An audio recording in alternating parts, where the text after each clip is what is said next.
I'm going to have a lot of friends who are probably pissed off at me for saying anything nice about President Trump. The last thing I wanted for the firm, for our employees, for the companies we invest in and so forth, was us to be involved in this because it gets very emotional and it's tough.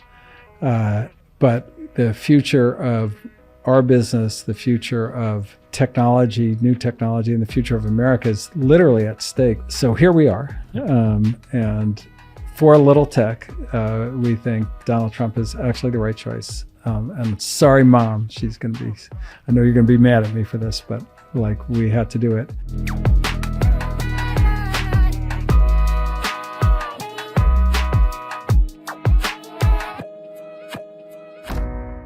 All right, so today we're going to talk about the Little Tech agenda, but specifically how the upcoming presidential election impacts Little Tech and how we think about it and how you might think about it, because things are about to get very real for Little Tech and the presidency. Sometimes I think we focus so much on the negative in politics. It's good. It's kind of been refreshing to learn a little bit about that.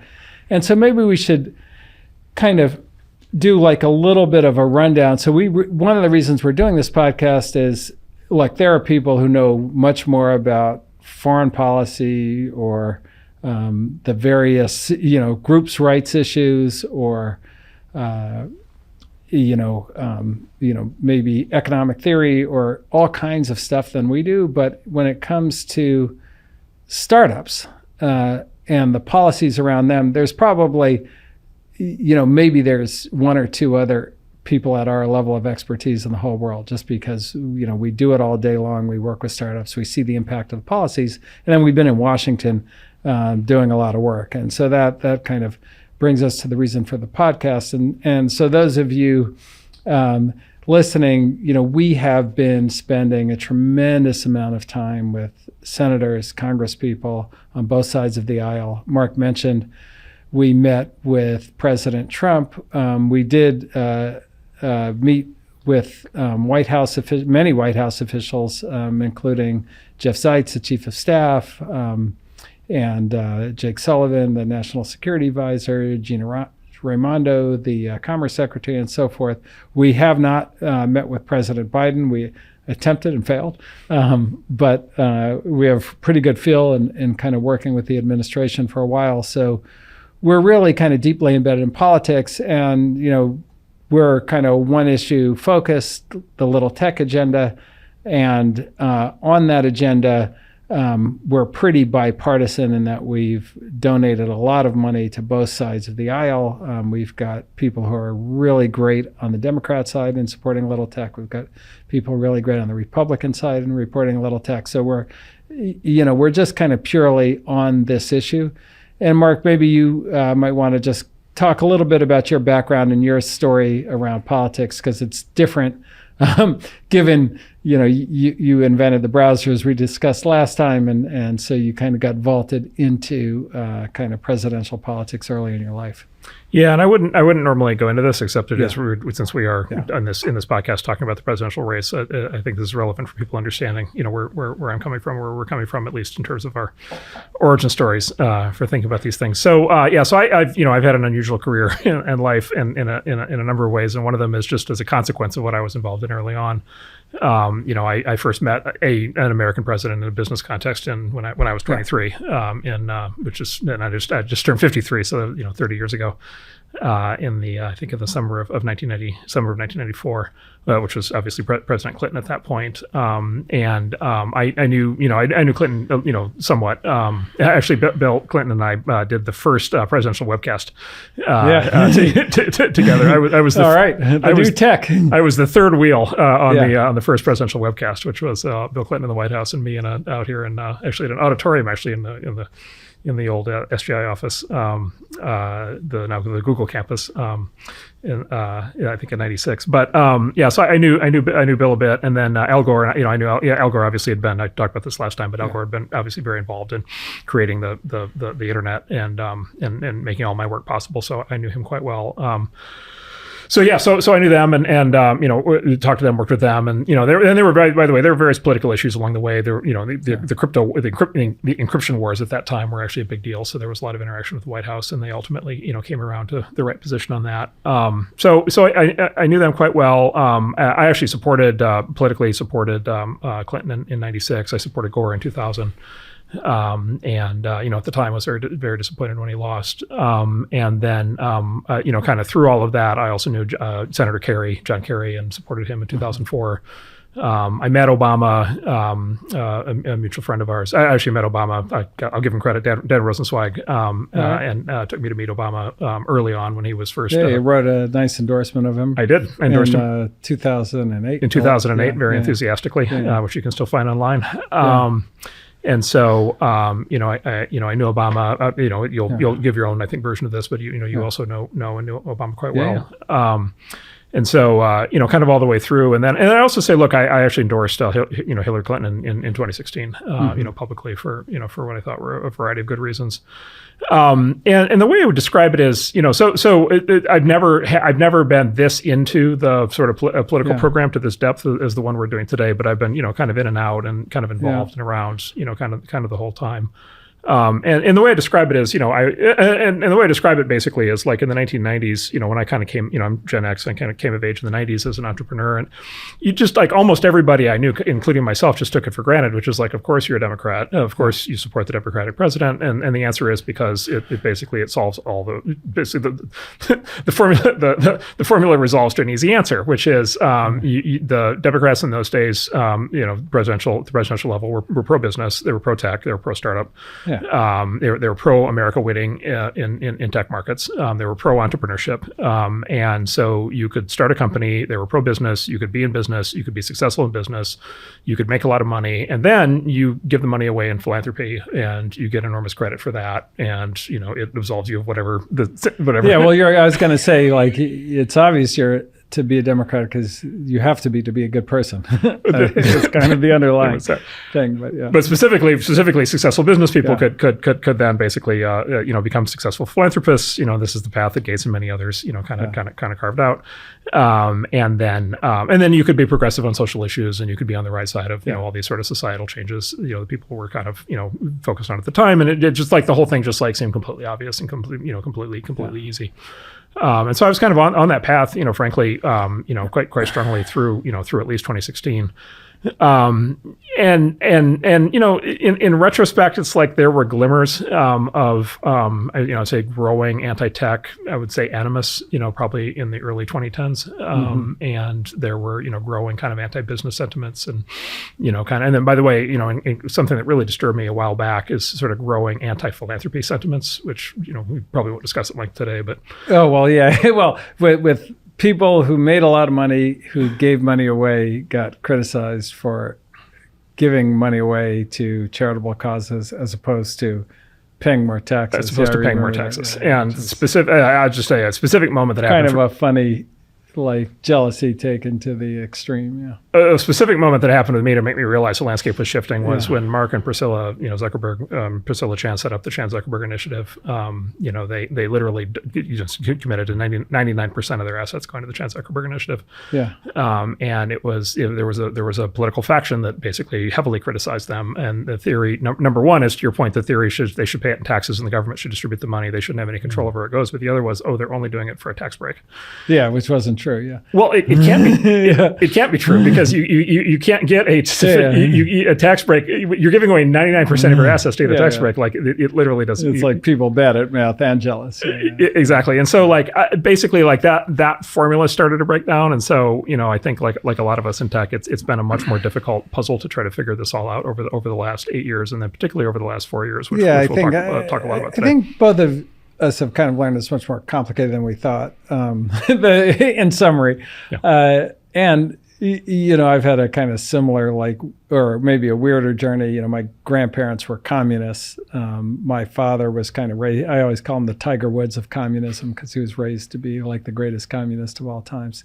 He was the editor of Ramparts magazine, a very left-wing magazine. He did a lot of work with the Black Panthers in the early 70s, which kind of impacted me quite a bit culturally in that A lot of my kind of cultural references come from those days.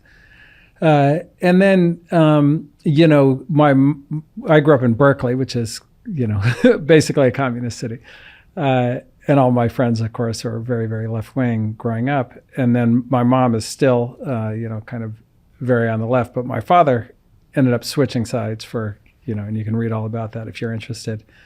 And it's kind of very far right-wing. And so I kind of grew up hearing both arguments, very loudly, and, continuing to this day. So, but it wasn't really until this process that kind of I understood all the details. And there's such big differences, not only between, Democrats and Republicans, but, politician to politician, particularly as it relates to tech. And so that's one of the big things. And, we've met with now, so many, I would say, really forward-thinking people on both sides, and then also people on both sides who don't understand anything, and then, kind of people with, let's say, almost dark agendas, which have to do almost inevitably with what I'd say is control, and can they kind of control power?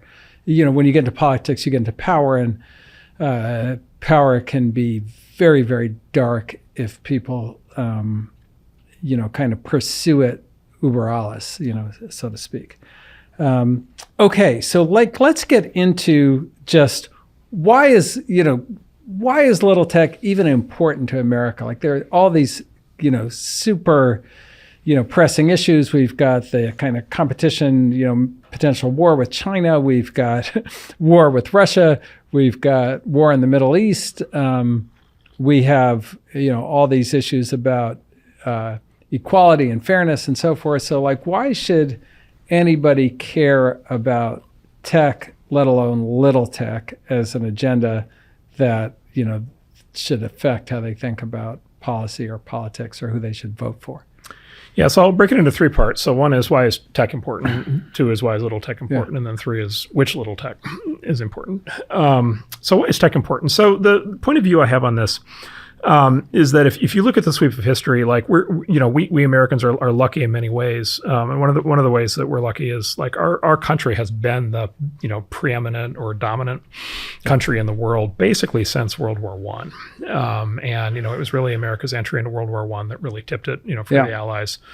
It was once again America's entry into World War II that tipped it for the Allies in that war. America also, during that period, was the leader in what is now called the Second Industrial Revolution, which is basically the rollout of essentially all of the modern technology that we live with today. Basically everything from cars to railroads to telephones to logistics and everything in our sort of air conditioning, everything that makes our lives livable and pleasant kind of through that era. And America by far was the leader in that all the way through. And then we were the leader, continuing after World War II. We were the dominant, country for, on the planet for the next 50 years. And that turned out to be really critical because of the Cold War. And so there was, the hostile ideology of full-on capital C communism, with incarnated in the Soviet Union. And, people who didn't live through that, I don't think have a sense of what that was like, but that really was like an existential life and death thing. I grew up thinking that there was a significant chance that we were all going to die in nuclear war, all the way up through we used to have to do those drills. Remember that? We'd hide under our desk. Hide under your desk, yes. When the bombs drop, hide under your desk, because that is going to help. And that was, through the late 80s. That was a very present thing, for our generation and older generations. And so, for the last 110 years plus, this has been the most important country in the world. And you can apply lots of criticisms to things that America's done and so forth. But in terms of basically economic development, technological development, military strength. And look, by the way, and again, American foreign policy, you can have long discussions about it, but look, the last 70 years have been, a period of unprecedented global peace relative to basically any historical period. And a lot of that had to do with, America's technological and military dominance. And so we've just all kind of grown up. And I think, frankly, we just we all kind of take it for granted. We inherited it and we take it for granted, but it didn't have to happen. And it didn't used to be the case. And the world used to be a lot more fractured and a lot more violent. Yep. I mean, it's not been the case for that long, but that's the thing. And could very easily not be the case again. Yeah. Not be the case. And so we've lived in this world. We really seriously, I think, do not want to live in the alternative worlds. I think we want this to continue. I think there's a very, popular meme out there that America's best days are behind it, and we've lost our grip and so forth. And I think to date that's not true, but I think that hangs in the balance. And America still has real advantages, that people discount. It's kind of like with the politicians. It's it's very easy to see everything that's wrong with America, but I think we take for granted what's right with America. Yeah, and then there's I call it the triangle. There's basically three areas in which we're basically best in the world, and they turn out to be three very important areas. And so then the areas are technology, economy, and military. Yeah.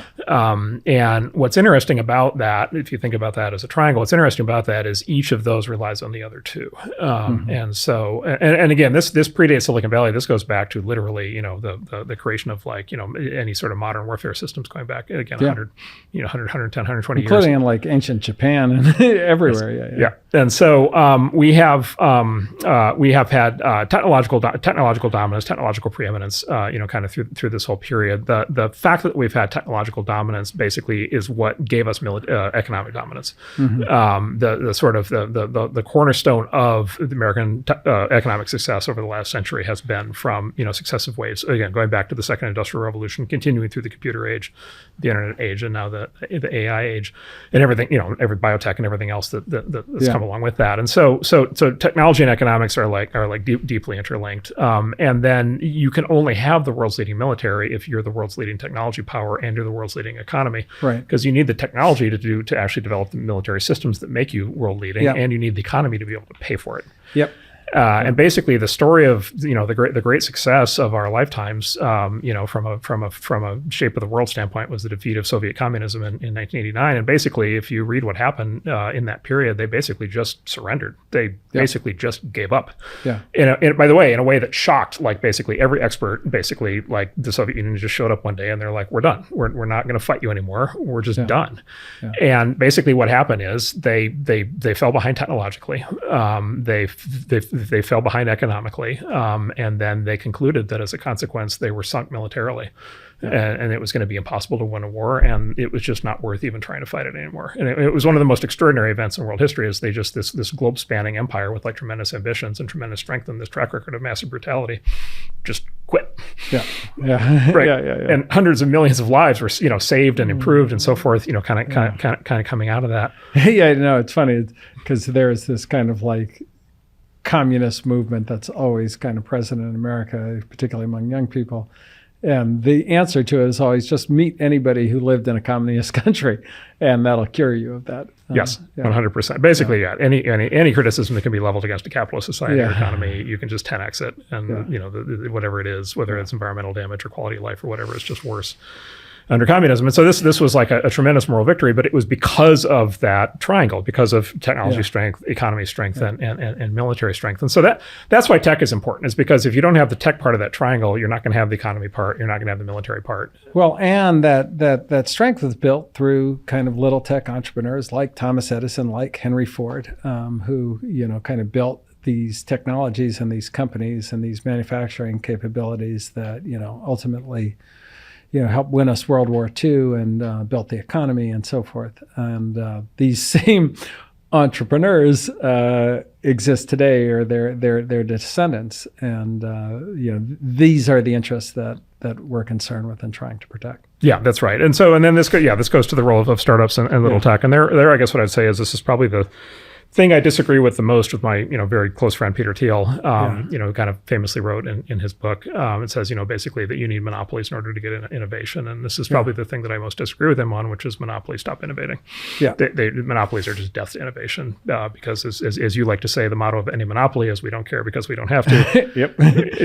You just watch the observed behavior of any monopoly, today, and they just don't innovate. And the answer is because they don't have to. And it's hard and it's risky and it's dangerous and you might get fired. And it's people might laugh at you and they just won't do it. And so basically the innovation comes from startups, and the innovation comes from startups, by the way, in two ways. It comes directly from startups. And as you mentioned, a long list. And by the way, look, like Lockheed, Lockheed was a startup, Hughes, all the core technology defense contractors that won World War II, won the Cold War, like they were all startups when they started. And so you have when they were winning and good, they were startups. They were startups. And so you have the contributions of the startups, but you have the other important part also, which is the existence of the startups keeps the big companies on their toes. Yeah. Right. And motivates them to do things. And of course, the classic example that playing out right now is Google invented the Transformer in 2017 and then put it on a shelf. And then startups came in and sort of picked up that idea and ran with it, OpenAI and now Anthropic and others and many others now.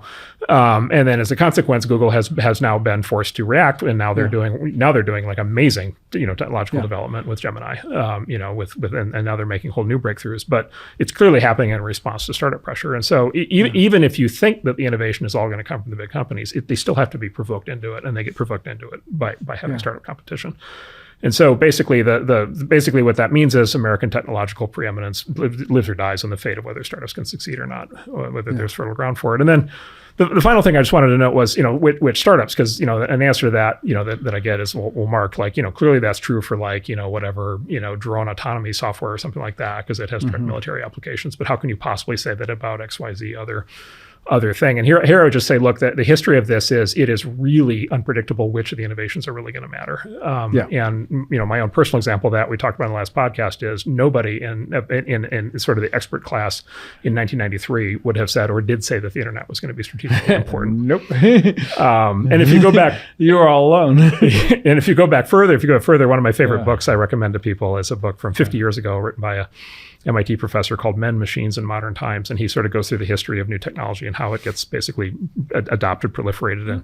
And his example in the book is 100 years ago, there was this guy, Sims, who came up with the first gun. It's like 120 years ago now. The first naval gun that was able to automatically counteract a ship rolling in the waves. Right. So the gun would automatically basically, stay aimed even as the ship rolled. And it was, and basically he just got laughed at and scorned and mocked and blocked at every turn to try to get that adopted. It's like a spectacular story, but there's always this story with any of these new things. There's always a story of the thing can't possibly matter. It can't possibly be important. It can't possibly be a thing. And then it turns out, and look, some things end up not mattering, but a lot of these things, it turns out, end up mattering a lot. And so, there's this thing right now where people think that they can kind of prejudge which of the new waves of technology and which of the new waves of startups are going to be the ones that strategically matter. And I think that is a deeply misguided point of view. I don't think they have any ability to forecast that. And I think if they apply that judgment, they're highly likely to get it wrong. Everybody like them has been wrong about those topics in the past. This tendency to now apply sort of this, perverse form of industrial policy where you're kind of saying, well, this sector is going to be allowed to succeed, but we're going to kill this one in the cradle is incredibly destructive. Yeah, well, and it's so much been the strength of America that, all of our smart people are in play. Right? Anybody who's got talent and ambition can go try and build something. And, as opposed to, in Stalin's Russia, where if Stalin didn't tell you to build it, you're not building it. And this is so when you start to apply that kind of thing, then you get all of the weaknesses of America, which is our crazy disconnected culture, all of our depravities, our drug addictions, but not the thing that makes it all kind of work, which is the ability for all of our talent, and we are so talented as a country, talent from all different places, is in play. Right. And that's just not the case in top-down governments and in communist societies and dictatorships and fascist societies. In those worlds, the talent gets kind of nuked. And it's funny because we spent some time with Malay Yu in particular, but I just saw him at this conference.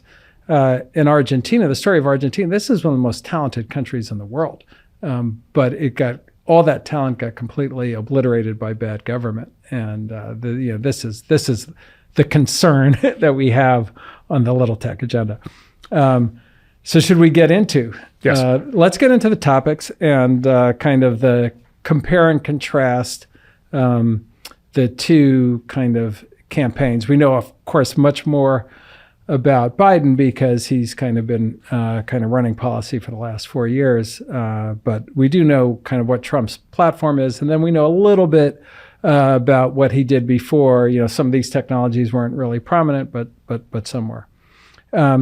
Okay, so first topic is the blockchain and crypto, which is probably the area where we've had the most interaction with the government. And let me kind of first lay out why we think this is a really important technology. So kind of going back to the internet, the reason why the internet was so special and so important was, or one of the main reasons was it was what you call permissionless innovation, or a network that nobody owned. Microsoft didn't own it, AT&T didn't own it, nobody owned it. It was the community literally ran the network, ran the internet. All kinds, anybody could participate, put up nodes, go ahead. And as a result of that, anybody could build a business, and then anybody could be creative on it, and without paying a massive tax, to some corporation. And I remember, all the companies that got built, but also, I remember Prince like putting his stuff on the internet, and it was, such an amazing thing because he was able to, he famously kind of changed his name to get out of his record contract and did all this stuff. And it's like, what an exciting place where, everybody gets to participate, and there's no big industry that you have to go through. You just, you can go do your thing. And if you've got kind of talent or ideas or whatever, you can publish your ideas, you can write and put it on the internet. You don't have to, you get a job at the New York Times and all that kind of thing. But then what happened was that, the history of technology is kind of the history of networks and servers. And the servers ended up being, owned by big companies. And there were a lot of kind of technological architectural reasons for that. And so the winning companies ended up owning all your data in kind of the discovery layer with Google, or in the social networking layer, or in the commerce layer. And so as a result, these companies became massively powerful, like more powerful than most governments. Like Google, I think we would all agree, is more powerful than probably 95% of the countries in the world in terms of who controls the information, how much money they have, everything. And that's kind of ends up being to the detriment of the people to have that high concentration of power in several ways. One, like to build a business, you're now beholden to them, and they can eliminate your business by just making you impossible to find. If you're an artist, the take rates for your work on, if you're on Instagram or if you're on TikTok or whatever, are really onerous. Like you put up the content and they get 99% of the money. Like there's no other thing in the world. And even, with something like Apple, like you build an application, they get 30% of the money. It's just, a very high concentration of economic power, information control, et cetera. And we haven't had a technology to deal with that, but now we do with blockchain. So it's this amazing breakthrough where you can build these same services, but rather than a company owning the computers, the community owns the computers, just the way the community owned the network. And it's just such a remarkable breakthrough, and so important to, we think how a healthy society will function. We hear these words like stakeholder capitalism. This really is stakeholder capitalism, where the customers participate, the people running the servers and the community participate, everybody participates. And then, if you look at the early services, the creatives get, 90% or 95% of the money, not 1% of the money. So it's really like an amazing potential. In addition, it solves some real societal issues that we're getting faced with, like who controls the truth. And this comes up in deepfakes, right? So you have AI, and now AI can make a video of Joe Biden and that looks just like Joe Biden. How do we know that's real or not real? And who keeps track of that? And who owns the database, the source of truth for that? Is that the Republicans? Is it the Democrats? Is it Google? Who do you trust? Or should this be a community-run utility? And this is what blockchain solves. So we think it's, for our country, for our society, it's probably the most important in terms of how the world works, technology that we deal with. It needs, and we went to work with the government immediately on it because it does need regulation, in that the way the community gets paid for the power they use for running their computers to run it, and there's like 10,000 people who run the Ethereum service, which is one of these blockchains, is they get these tokens. And the token is, what they're paid in. And the thing about a token is it could be a stock certificate, or it could be a Pokemon card. It could be a lot of things. It's a kind of a computer construct. And so there needed to be a regulation that said, okay, in this case, it's a stock certificate, and in this case, it's a Pokemon card, and so that the industry can function, and also kind of eliminate things like scammers or, people trying to sneak your money and that kind of thing. And so we then, went to Congress to say, well, maybe we can pass a law that clarifies, when something's a security, when it's a commodity. And, the administration, in the form of the SEC and the FDIC, to be specific, which are appointees from the White House, have just fought us every step of the way, and using very nefarious means. So just kind of going through some of them. So first, they refused to issue any guidance. Then, as they've gone after the companies in a lack of law, no law and no guidance. So they've sued, I think, over 30 of our companies. They've issued Wells notices, which in our whole career, we never saw a Wells notice, which is kind of a form of an SEC declaring they're investigating and going after a company for any private company. And these are all private companies. So, specifically targeted at the industry. They're losing almost all these lawsuits, but the problem is that when you're a startup, you don't have the money to fight the U.S. government. And so they're kind of nuking the industry in that way. They've also made it impossible to have a bank account, although it's completely legal to be a company building this technology. The FDIC has gone to the banks and said, look, we're not going to let you borrow at the Fed window. We're going to put you under attack if you bank these companies, which is a similar technique, and you can read about it, that they used against the marijuana industry to kind of debank why you had to pay cash at the weed store. Is the same thing they're doing in the crypto industry.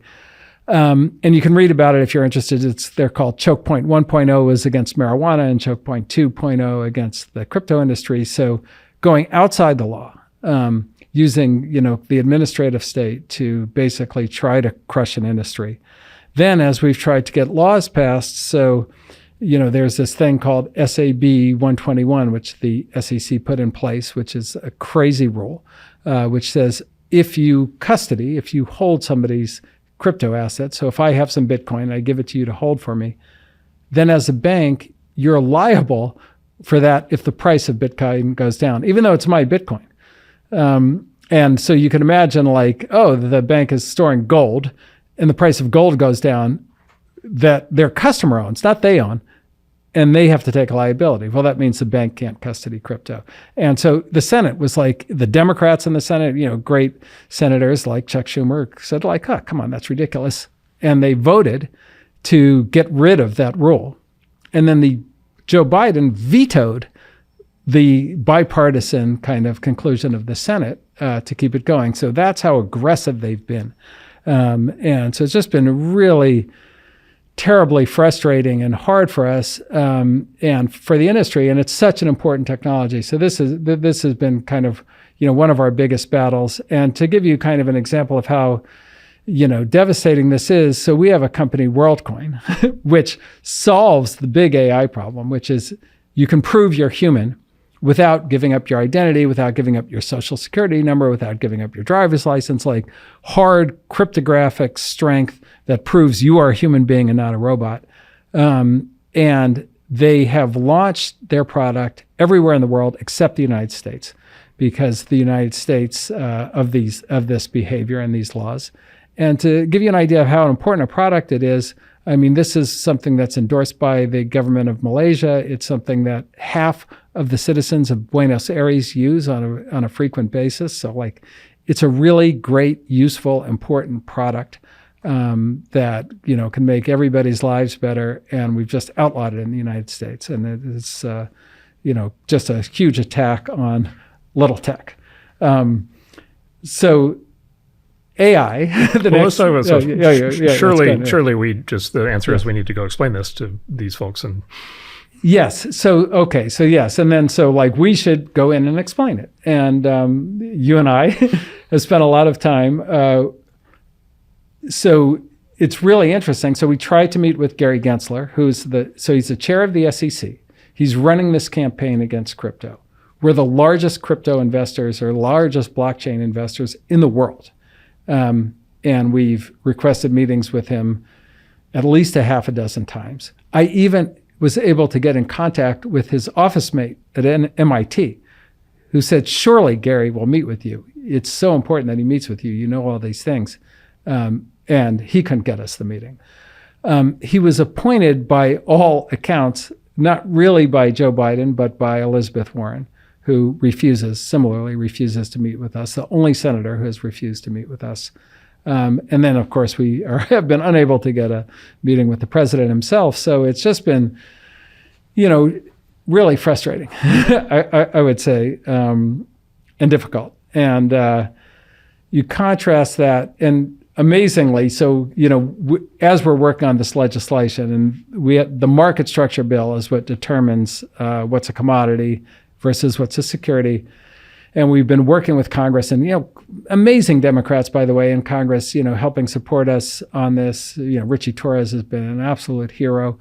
Chuck Schumer has been great, and we've been working on this with them. And as we're working on it, Donald Trump comes out with his crypto position, which is, and you can read it, but it's, it's such a crazy contrast right now. Yeah, and this came out before we met with him, which was itself remarkable, just such a stark contrast. But he's talked about this in public, and actually he's about to speak at the big Bitcoin conference after the convention, so he'll be even more on the record on this. But one of the things that Trump has done is he rewrote the Republican National Committee platform for this convention, and he rewrote it himself. And so it's a very clear, much more simplified version, statement of intent on all these things, and you can download it and read it. It's worth reading. And I'm just going to read straight from it. So this is Chapter 3: Build the Greatest Economy in History.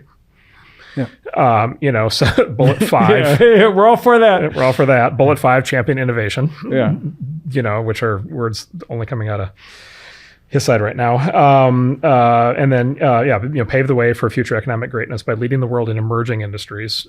Industry number 1, crypto. We will end the unlawful and un-American crypto crackdown. We will oppose the creation of a central bank digital currency, which is another part of this. We will defend the right to mine Bitcoin. We will ensure every American has a right to self-custody of the digital assets and transact free from government surveillance and control. And so it's just like a flat out blanket endorsement of the entire space. Yes, just like a complete across the board uniform embrace of the entire thing. And he's talked about this in other settings and confirmed that.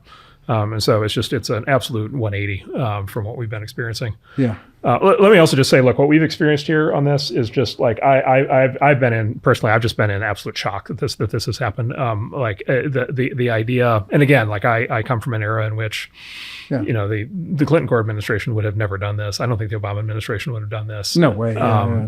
This is new behavior.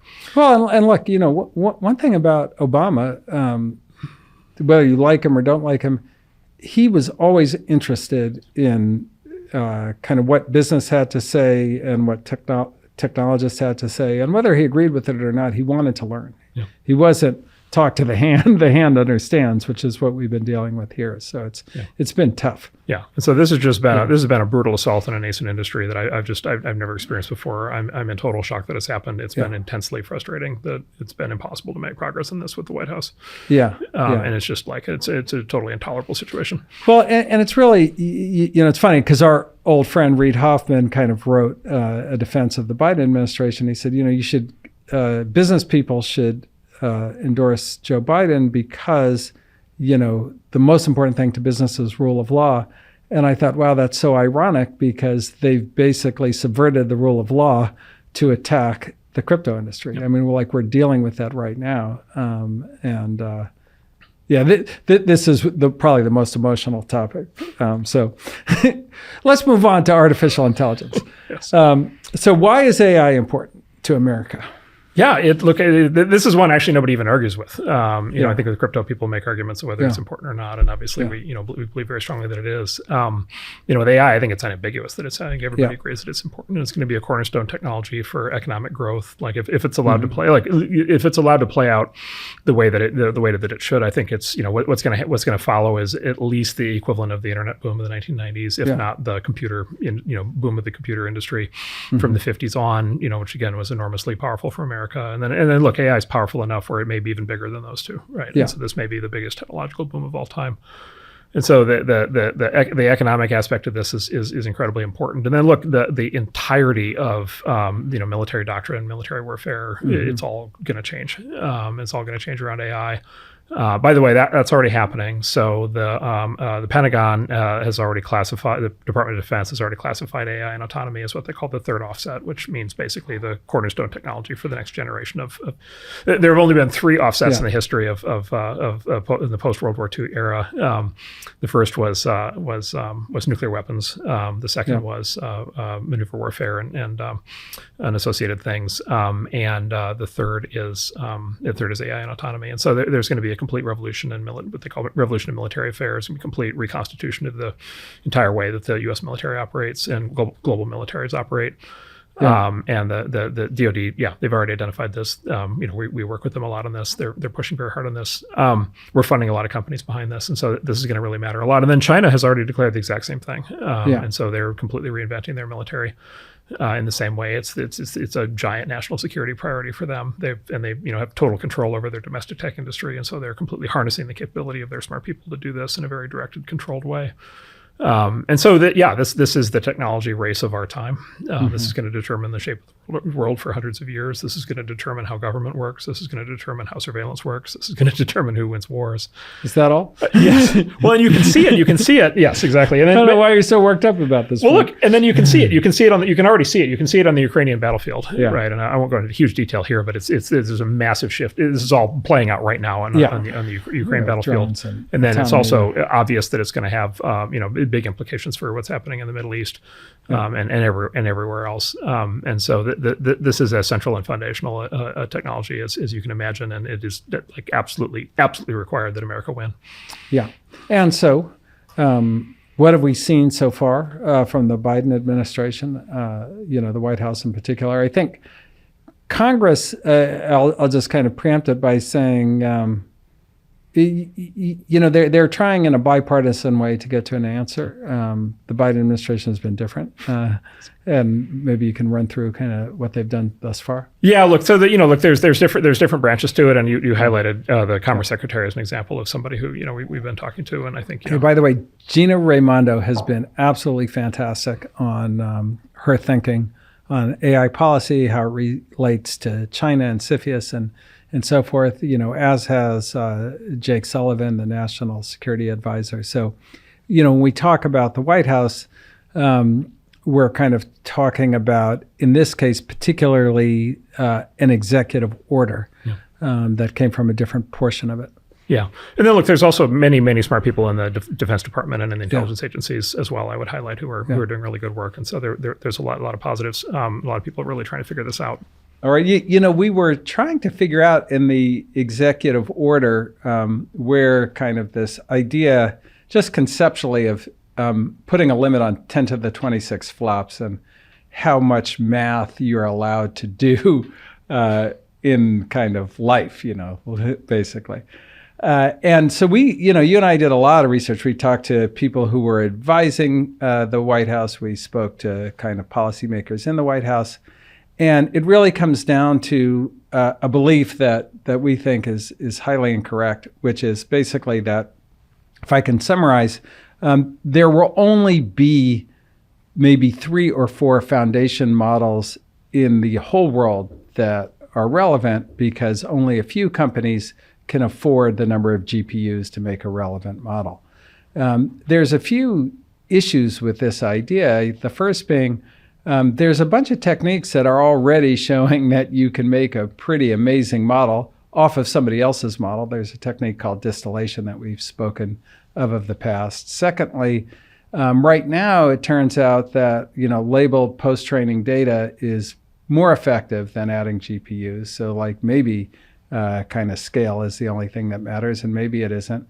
But there are just so many, really important foundation models out there that aren't big right now that are getting massive usage and aren't in the kind of canonical 3.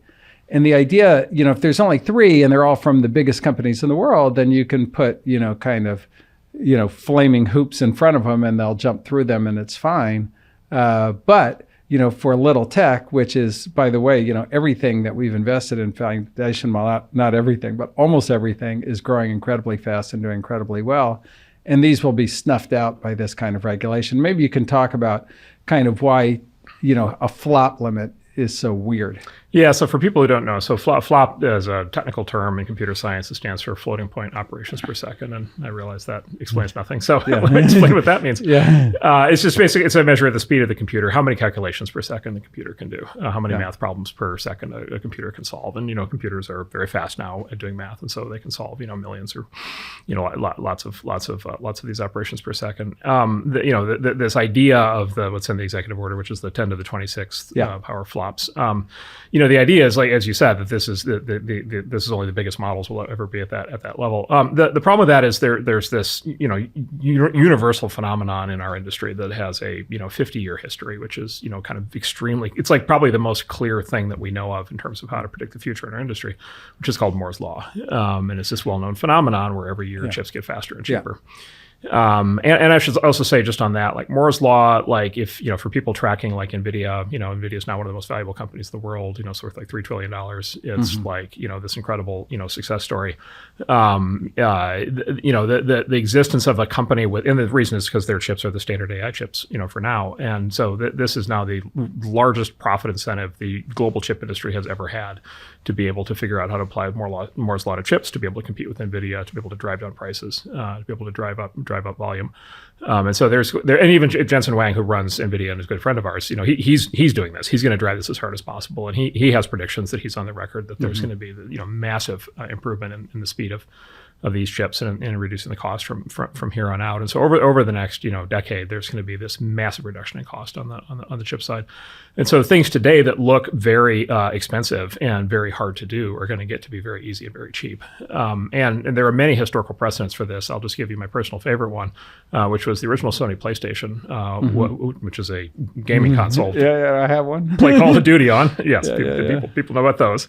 When those first shipped, those were export controlled. And so Sony was not legally allowed to ship those to countries that might have their own nuclear programs, because, like Iraq, because at the time, because the chips in them were viewed as too powerful and could potentially be used to make nuclear weapons. And this illustrates sort of the fundamental issue, which is like, and the reason why is that is because somebody previously had set a flops limit for supercomputers, right? Then Moore's law kicked in, and then the Sony PlayStation shows up as a $300 consumer device and has that flops capability, and all of a sudden you're export controlling. The beauty of GPUs. The beauty of GPUs. Yeah, the PlayStation was one of the first GPUs, had one of the first GPUs in it, and so these restrictions that look like they make sense, like don't make sense very quickly. I'll give you another example of how this kind of deflation has happened. When OpenAI first released GPT-2, which was kind of the first LLM that worked, they actually refused to release in the beginning because they had all these warnings about how dangerous it was and the safety and all that.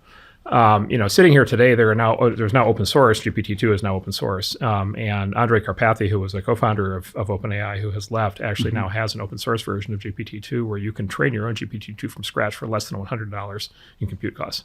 Well, right. And so it's all, this is like, they went from, 10 million or something to like $100, right? Yeah. That kind of order of magnitude drop. So the things today that look incredibly expensive and look incredibly exotic are going to get mainstream and then cheap, and then everybody's going to have them. By the way, every computer science student is going to have models of this power on their laptops. You're going to have models like this on your phone. I think within 5 years, you're going to have models of this size on your phone. I think the deflation effect on this is going to hit really hard.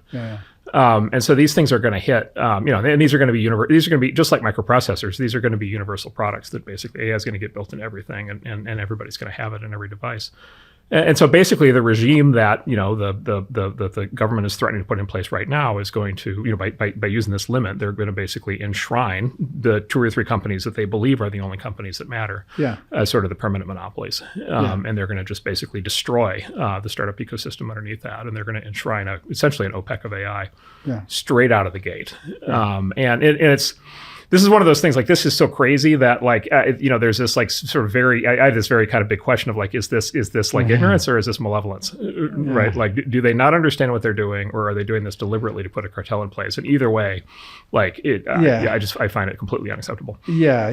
Well, it kind of gets into, this thing that we've spoken about before, which is this idea that you can predict the future, and it kind of the precautionary principle, so to speak. So, and as Yogi Berra says, the trouble with predictions is they're hard, especially about the future.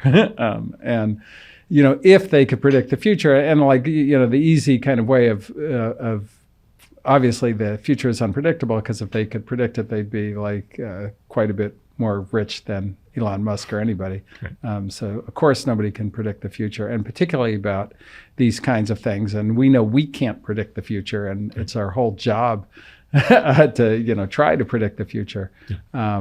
But to write policy about it before it comes to be is just super dangerous. And I think that we've seen that in Europe, where they've basically eliminated almost all innovation through this idea of the precautionary principle, trying to stop the future before it happens. Yeah.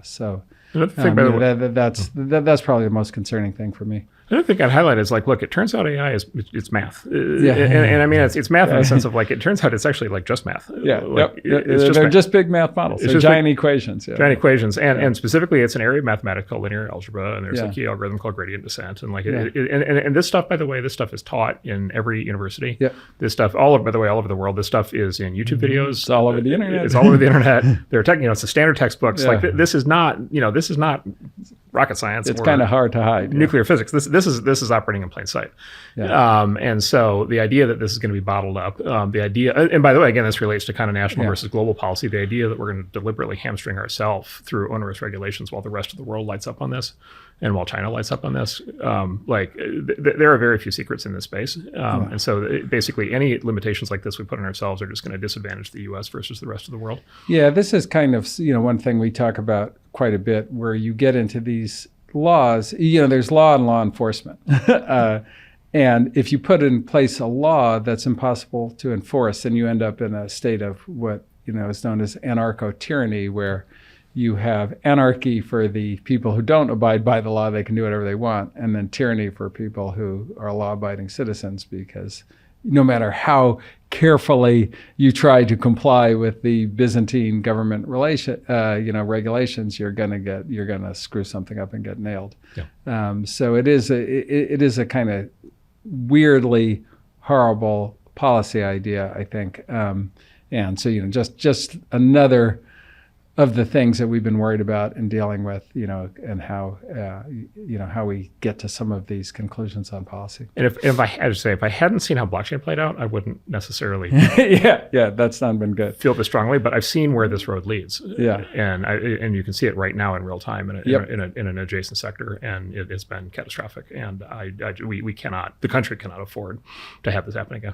We're so early in the industry. We're seeing really important innovations all across the industry. There's people from everywhere, every walk of life, every country, who are doing amazing things on the AI front. And to go I know how the whole industry is going to play out for the next 20 years right now. Yeah. And then I'll just, my big concern is with what we saw with crypto was the foreshadowing. It's going to happen in AI. Well, unleashes the administrative state to do, what they do, and and I have no confidence that they'll even be with us.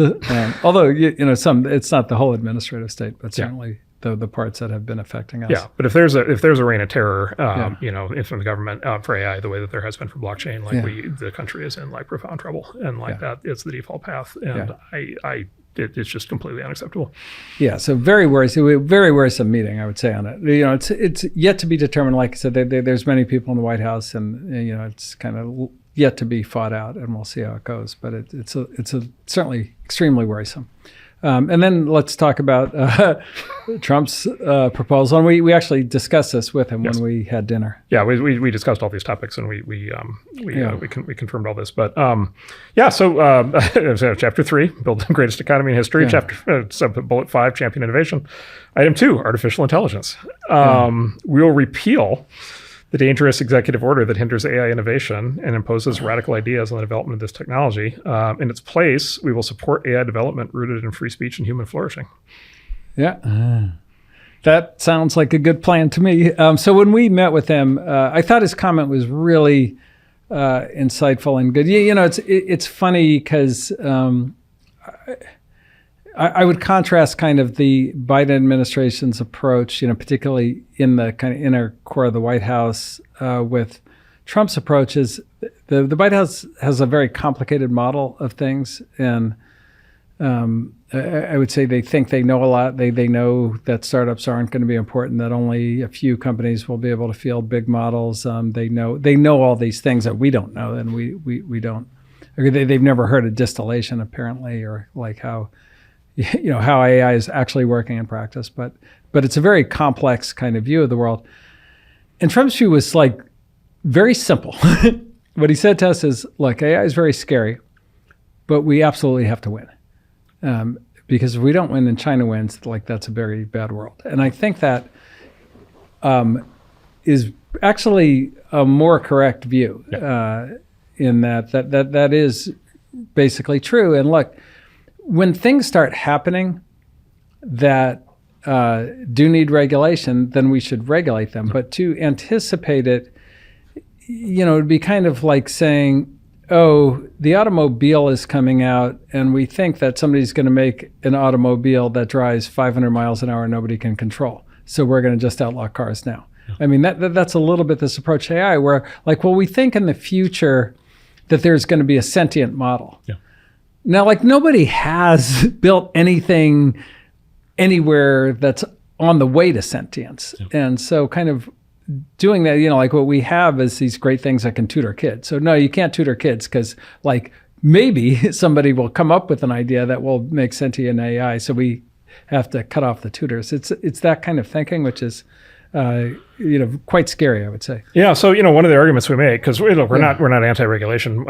As we described in the blockchain section, there are clearly regulations, or a model that can build itself into the super genius thing, which also nobody's figured out how to do, by the way.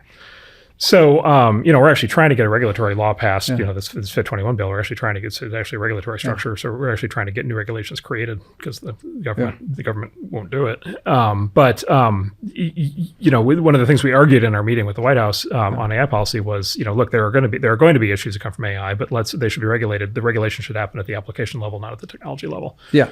And the reason for that is basically because to regulate math, right, at the level of the algorithms, to regulate linear. And he argued with me when I said that. Well, yes. So Ben basically said, look, it doesn't make sense because to regulate AI at the technology level, you're regulating math, and of course we're not going to do that. That doesn't make any sense. And you'll recall that what they said was, no, actually, we can classify math. We can classify math, and literally, this is verbatim.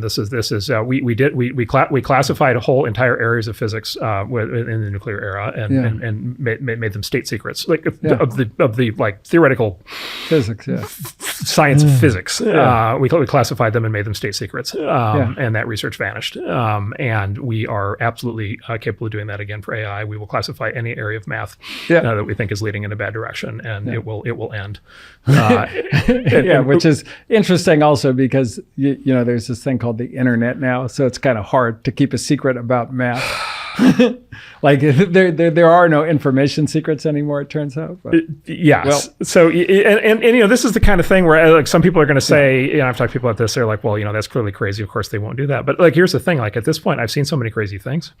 I no longer believe. I don't feel like I can forecast anymore which of these crazy ideas are going to get implemented, and I'm just not gonna. I just personally can't tolerate the idea that kind of idea is hanging out there, and that literally we could have, linear algebra be declared a state secret. No. There is a line. That is over the line. Yeah, you're getting fired up. Yes. And then we've have this in also biotech. And biotech is in an incredible place with AI, where all of a sudden we can cure all kinds of, or in position to potentially cure all kinds of things that we couldn't previously cure. But like these restrictions on AI, these arbitrary restrictions, 26, how many flops is it? Yeah, 10 to the 26. 10 to the 26 flops if you go over that. What if that's the size of the model you need to cure cancer? So that's been a similar struggle. The other kind of thing that we've run into with this administration is, one of the things that's almost impossible to do from a venture capital standpoint is cure a rare disease, because it costs $1 billion to bring a drug to market, and then they don't all work. So, multiply that. And there just aren't that many, if rare disease, there's not that many people with it, so you can never get the money back. But we have a company with an incredible drug platform. They cured a rare disease, passed phase 1 clinical trials, cured it, sell the drug to Sanofi because, so they can get some of the money back to develop more things. And the Biden administration sued them and broke the deal. So making it basically virtually impossible for us to fund any company trying to cure a rare disease. And, this is just, like I said, it's just this arbitrary hammer against startups that's going on. And maybe you can talk a bit about American dynamism. And so we're doing a lot of work in defense, as you mentioned, AI work, and maybe talk about why the way our military is built today is not likely to be competitive if we don't upgrade it, and then what some of the barriers to that are. Yeah, so there's just this long running sort of problem that's been well documented. Yeah. Many books have been written about this. Basically, that we mentioned the companies that built the military technology that won World War II were startups. At that time and before. And what's happened is that system is calcified, and there's now a very small set of companies. Yeah.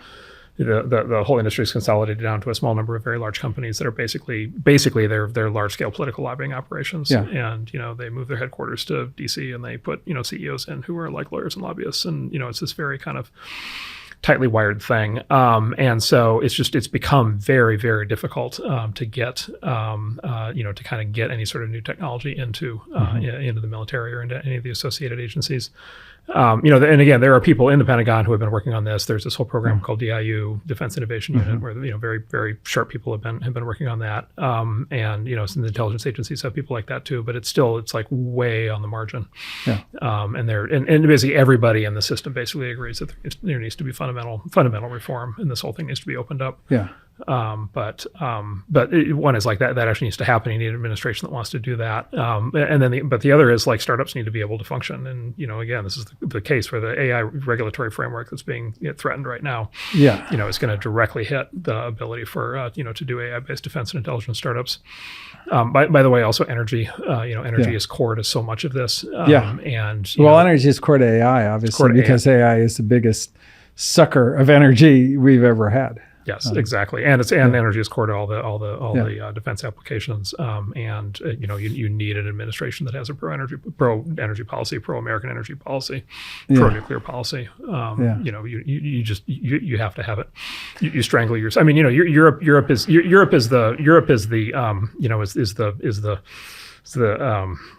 Dickens Ghost of Christmas Future. Europe is the warning sign on this, because the Germans over the course of the last 40 years just declared war on their domestic energy industry. Yeah. And now they're burning coal. They're completely dependent on the Russians, and they're actually deindustrializing. There are plants, there are large German manufacturers who are shutting down right now because they literally cannot get energy, and then German consumers are getting just paying enormous multiples of what they should be paying for energy. They can't afford to have air conditioning.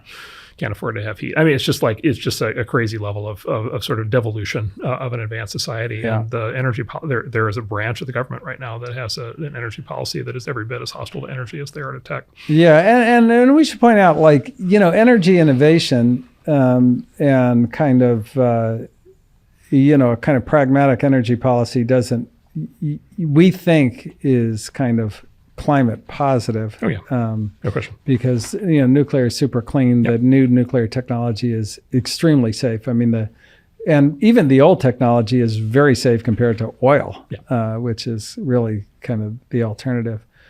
Or coal. Or coal, or even, to some extent, like windmills. You would think of them as dangerous, but you're not the one setting those things up and watching them kill all the birds. So it really is, important. Which leads us to kind of tax. So tax policy and startups. And how do we think about that? And kind of, there is a very scary proposal that the Biden Treasury Department put forth. Yeah, so this is the thing. That This is sort of the final straw for me. This is the thing that tipped me hard on top of everything else. So let me start by saying we're not weighing in on tax rates. Yeah. And so rates can be set. There's big arguments. Lots of people can have arguments about tax we're rates. on a progressive tax, fine, no problem. Whatever. The tax rates, whatever. Yeah. We're going to let other people fight that. We're also not weighing on a carried interest. Yeah. And that's a common thing that kind of people in our industry get kind of wrapped around the axle on. That's fine. Whatever. Like we're gonna let other people work on that. The issue that we have is tax structure. Yeah. Because tax structure basically determines how the economy works at a very fundamental level. Right. It's the most fundamental incentive that the government puts forward. Exactly. For what kind of economic activity you want to exist and what kind of economic activity you don't want to exist. And so, Right.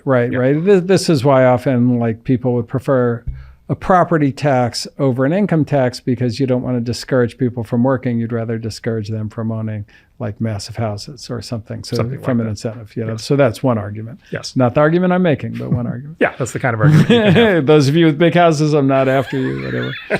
So just to bring people up to speed on this, so a common criticism you'll hear about the American economy or the capitalist system, whatever, is there's not enough long-term investment. It's all short-term trading. There's not enough, long-term, building, big important new things.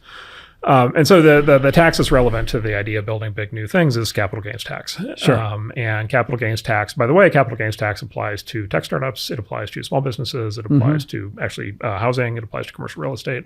Yep. Anything you'd build. Anything you build, and anything you build that you're going to build over time, right? And of course, right. So if you're building new, we have a huge homeless problem. So, we want to be careful about, people who build buildings and what they pay on these capital gains rates, because it's going to affect how much affordable housing, how much unaffordable housing we have in general in the world and in the cities and in the country. Yep. So it's very material, I would say. That's right. And so basically what happens is there's this tax, capital gains tax, and it's taxed basically on literally the gain of invested capital. So the long run appreciation in an asset that you're like a business or a building that you're building. And the way that the tax code has been wired forever is basically that basically capital gains tax applies when the asset is sold. So that's what they call realization. So when it's sold, and so you can build a business over 10 years. You can compound the value of the business internally, and then at some point, if you take the company public, you sell the stock, you sell the company to acquire or whatever. That's when you pay and then you pay the tax on the entire right. gain. So it's kind of like you buy a house, it goes up in value, but you don't pay tax on until you sell it, because among other things, the money, and it could go down in value. Exactly. So there is this very radical idea on the sort of anti-capitalist, kind of weighing of. Well, radical idea from the current president. Yes, and there's a proposal in the budget for next year for the second term, and the proposal is for a change to the tax structure to tax unrealized capital gains. Yeah. And this sounds esoteric, but this ends up being very important. And so what this means is that anybody, and I'm going to start by saying, it comes out of the gate marketed as a billionaire's tax. Yeah.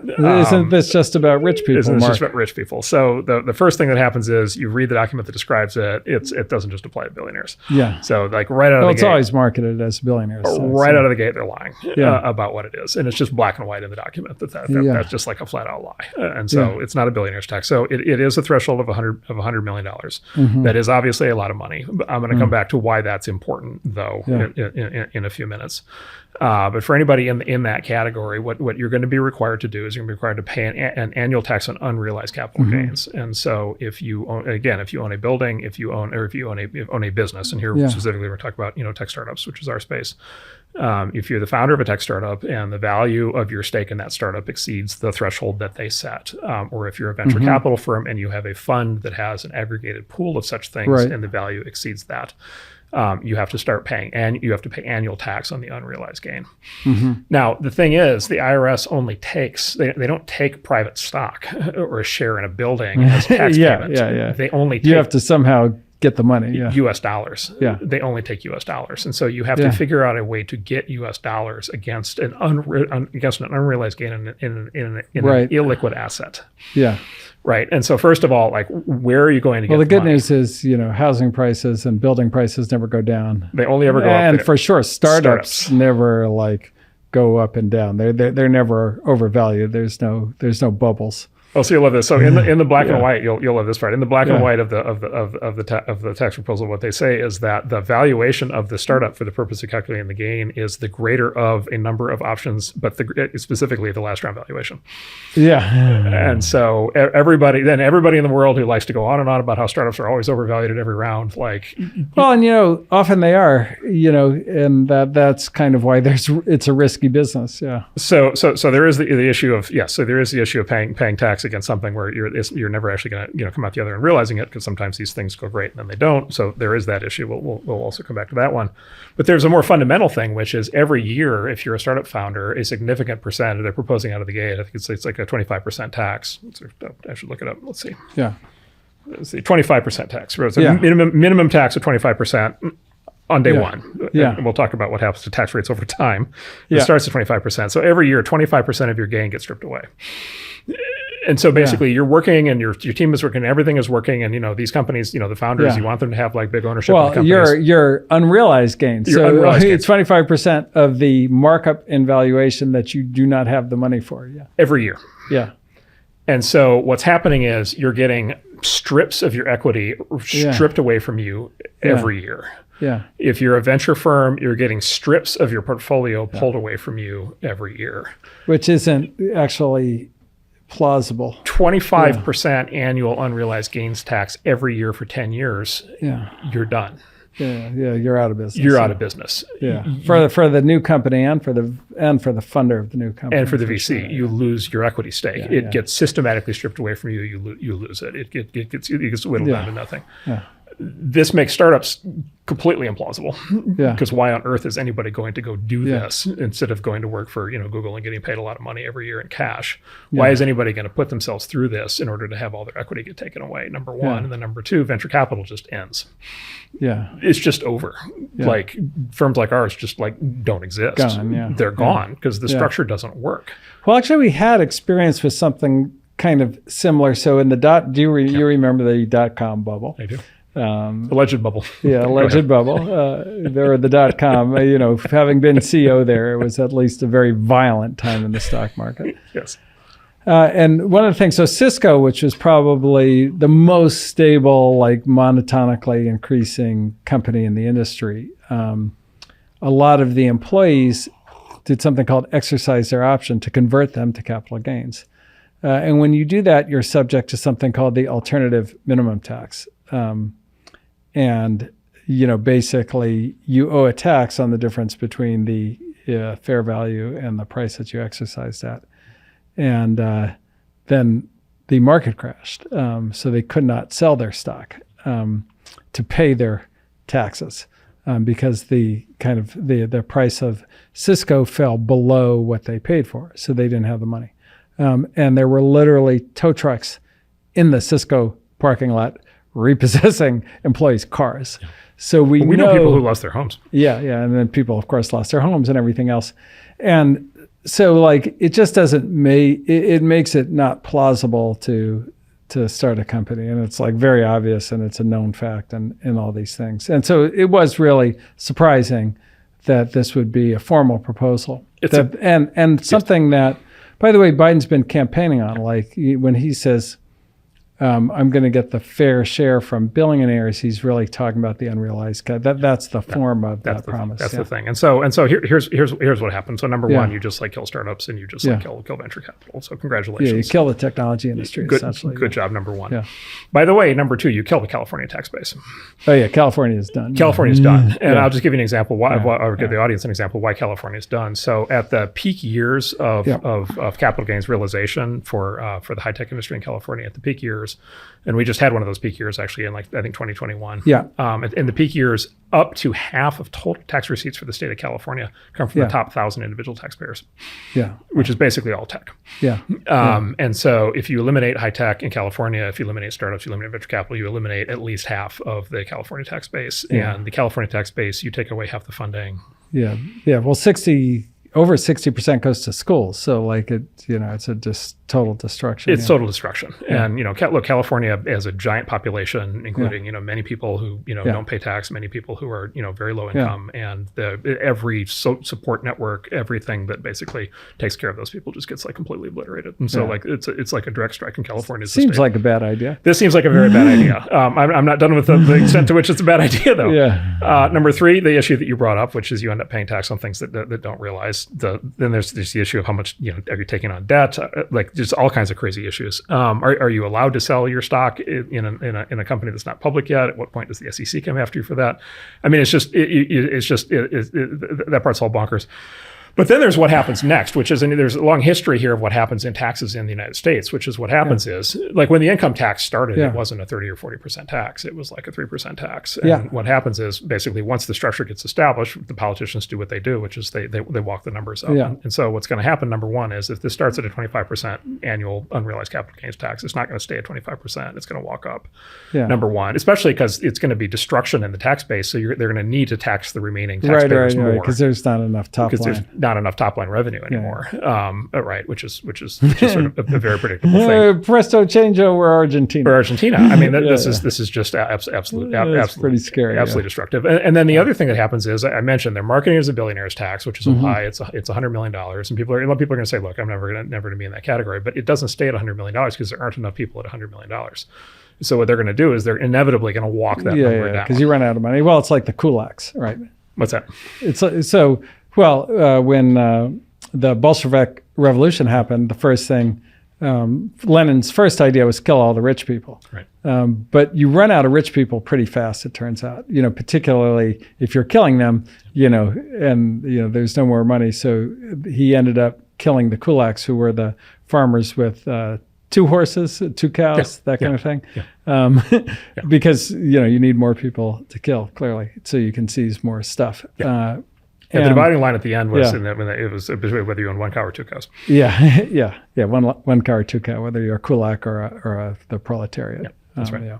And so basically what happens is inevitably the threshold is going to walk down, and it's going to end. You just tell what's going to happen. It's going to go 50 and then 20 and then 5 million and then 1 million. It's going to walk all the way down, and it's going to hit, number one, it's going to hit everybody in high tech. Yeah. So it's going to hit everybody who works at a tech startup, and then number two, it's going to hit every California homeowner. Well, and everybody who's building anything. So in the real estate sector, I mean, anybody building houses, anybody, to do that kind of stuff, the entity is generally worth $100 million. So it's a pretty worrisome idea. Now, look, by the way, this one probably, won't kind of get all the way through the system, but it might, and it's certainly proposed by the incumbent. And then if the incumbent gets reelected, he's certainly got a mandate, it's what the people want. And he did promise it. So, it's a real thing. All right. So look, I think that it's probably clear now that at least on little tech, and like we said, we're not experts on all things that the government does, but on startups and technology, we are certainly among the best experts in the world. We think Donald Trump is a better choice than Joe Biden on these issues, as we've described.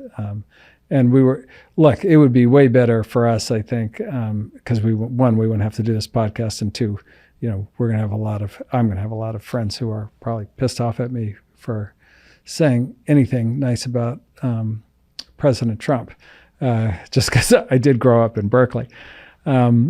it's going to be tough. And I wish it wasn't this way. I wish it wasn't so drastic. And I wish we didn't have to, pick a side. Because, like we're generally bipartisan. There are many great Democrats, as I've said.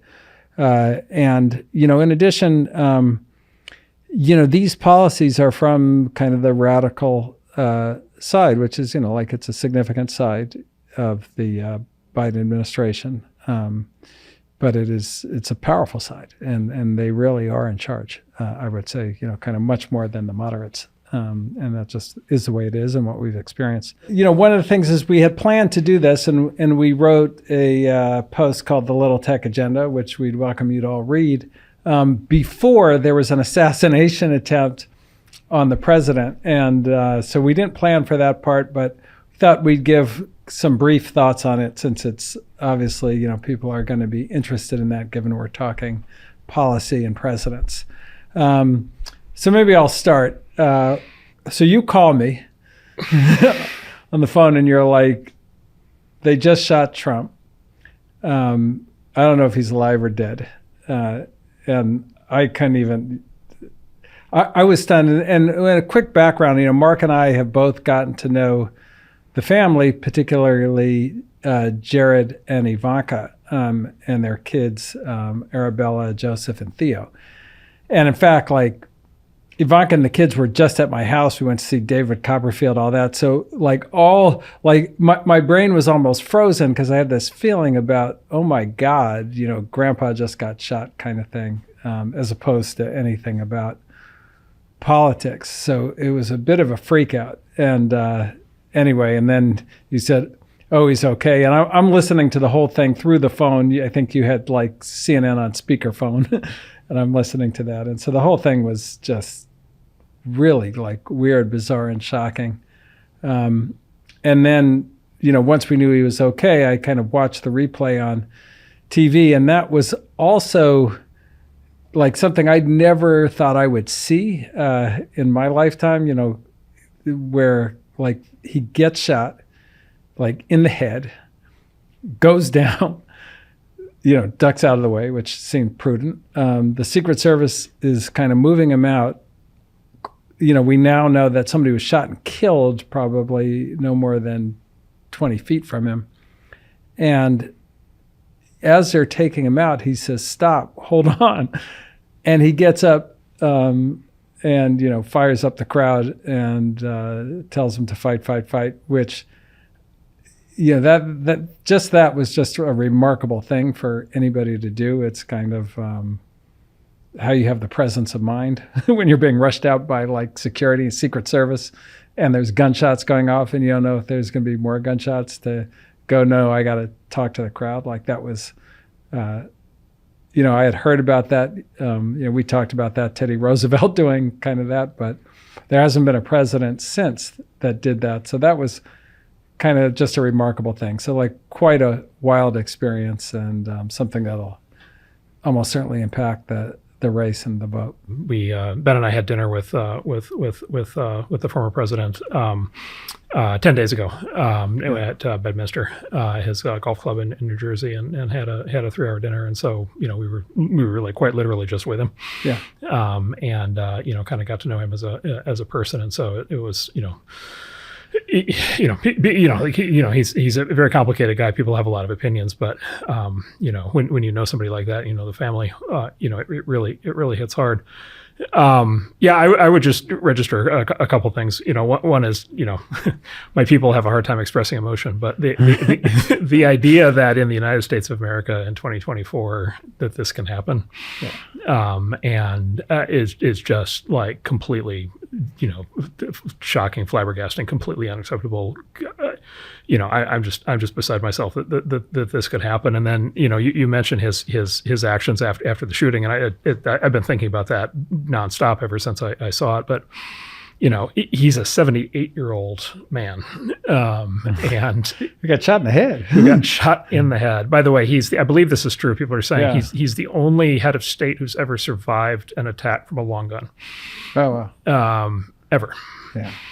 And so there have been failed assassination attempts with pistols. And only because he was looking at the chart, the immigration chart. And it was a split second, Yeah. a slightly different gust of wind, or his head turning slightly differently, or not having, he doesn't usually show charts at rallies. And so, Yeah. had he not had a chart, he wouldn't have turned his head, and we'd be living in a totally different world today. So that's all just amazing. And then the other thing, and I just bring this up because I've never seen anything like it, but for a 78-year-old man to be shot in the head, to go down, and then having no idea at all whether there is one shooter or multiple shooters, or whether or not the shooter who literally just shot you has been neutralized. Yeah. No, I mean, for all you know, he's still shooting. And, other people we now know, right? Three other people, one person got killed, two other people got seriously injured. Yeah.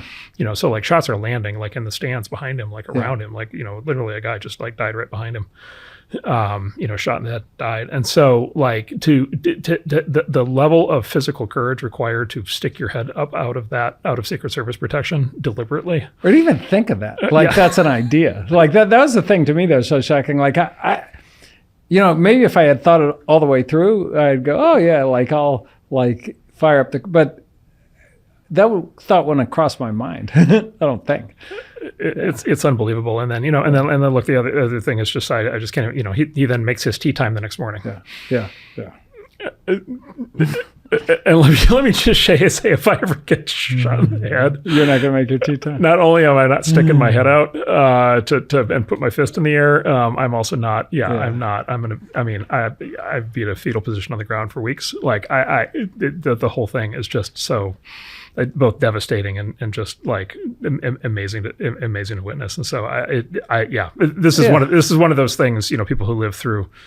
There's a small number of historical events that happen. I don't know about you. For me, it was like I remember the Challenger, the space shuttle explosion.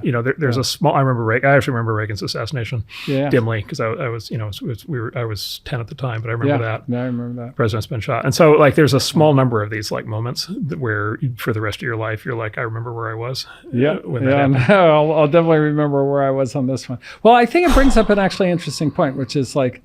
It's just a long way of saying like this guy's different, right? Like he's not like us. Yep. He's a different type of cat, and I think that's one of the things. We've been spending a lot of time in politics, and one of the things that can get lost is, because we're always, and I'm guilty of this for sure, is you always kind of look at people's flaws when they're running for office, like, oh, they said this and that's stupid, or like he's got this bad policy that I hate, or he's associated with this person who I don't like. But particularly people who get to that level, and you could, any of the presidents, Trump, Obama, Clinton, W. Bush, H.W. Bush, Reagan, Nixon, Jimmy Carter.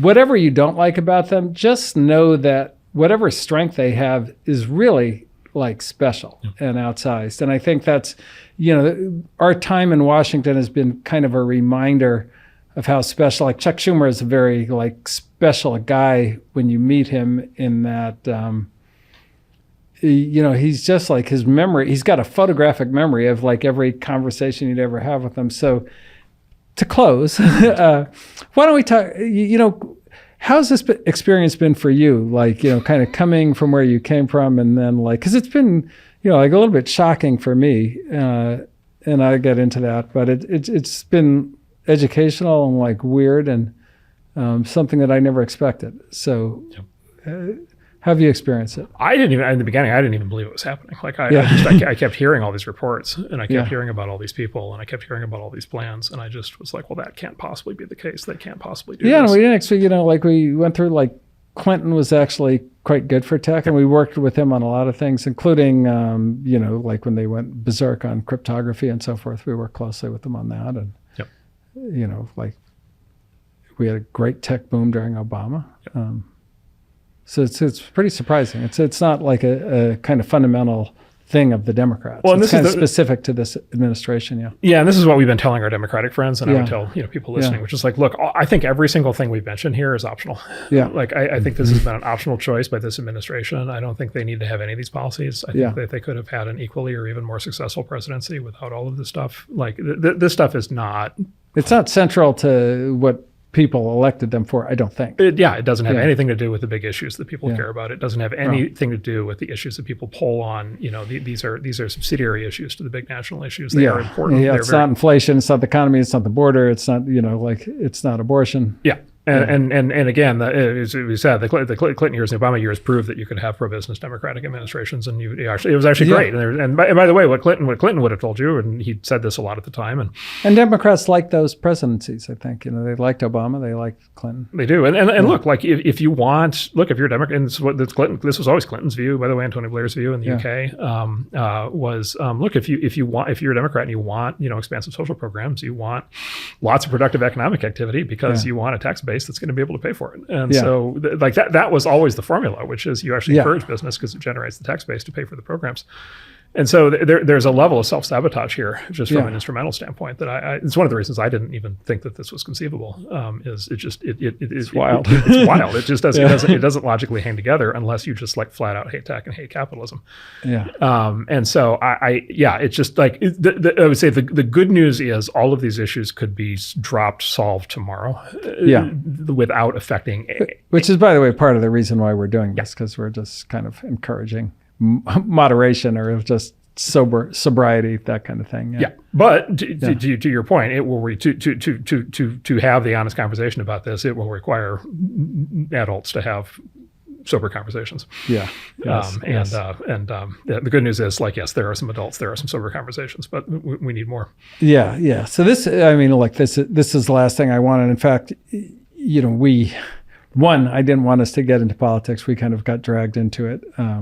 My father has been in politics. I can say personally, I watched him lose all of his friends when he switched political sides. It was really an uncanny experience, when I was a kid. The last thing I wanted for the firm, for our employees, for the companies we invest in and so forth, was us to be involved in this because it gets very emotional and it's tough. But we literally, the future of our business, the future of technology, new technology, and the future of America is literally at stake with some of these, I just say really misguided and difficult policies. So here we are. And for little tech, we think Donald Trump is actually the right choice. And sorry, Mom, I know you're going to be mad at me for this, but we had to do it. That's our show for today. So thank you. Yes. And thank you all for listening. And we will do a Q&A follow-up show. We'll do a Q&A follow-up show. And so please, we'll solicit your questions. Yes. And thank you. Thank you for taking the time. Good.